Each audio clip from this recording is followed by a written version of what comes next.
ব্রাহ্মণবাড়িয়া জেলার বিজয়নগর উপজেলা বাংলাদেশের অন্যতম লিচু উৎপাদনকারী এলাকা হিসেবে পরিচিত। আজকে আমি আয়া পড়ছি ব্রাহ্মণবাড়িয়া জেলার বিজয়নগর উপজেলার লিচুর রাজ্যে। আসসালামু আলাইকুম, কি অবস্থা সবাই?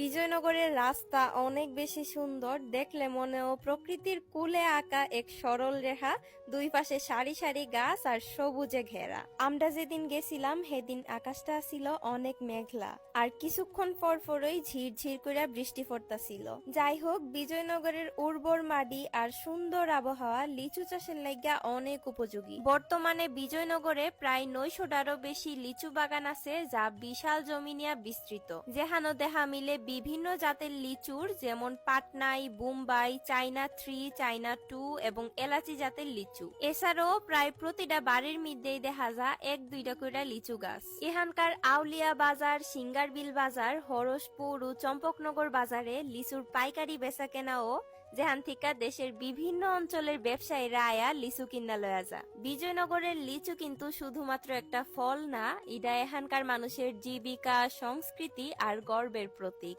প্রতি বছর লিচুর মৌসুমে এই এলাকা প্রাণচঞ্চল হয়ে ওঠে, যা বাংলাদেশের কৃষি ও অর্থনীতিতে গুরুত্বপূর্ণ ভূমিকা রাখে। আমি প্রতি বছরই লিচু বাগানের মধ্যে আই এবং এখান থেকে নিজের ঘরের লাইগা এবং আত্মীয় স্বজনরা লাইগা লিচু কিনা লয়া যাই। প্রতি বছরই আমার নতুন নতুন অভিজ্ঞতাও, এবং এই বছর বৃষ্টির মধ্যে ভিজা লিচু বাগান দেখার অভিজ্ঞতাটা আসছিল সত্যি মন ছুঁয়া যাওয়ার মতো। বৃষ্টি 4-5টারে ধুইয়া মুইচ্ছা একদম সতেজ কইরা তুলছে। তবে একটা জিনিস অনেক খারাপ লাগছে, কিছু মানুষ আয়া বাগানের পরিবেশটা নষ্ট করে দেখতে পাইতেছেন। এইটা করা কিন্তু একদমই ঠিক না। আপনারা যেমন ঘুরতে আইছেন, এখানে আরো অনেকেই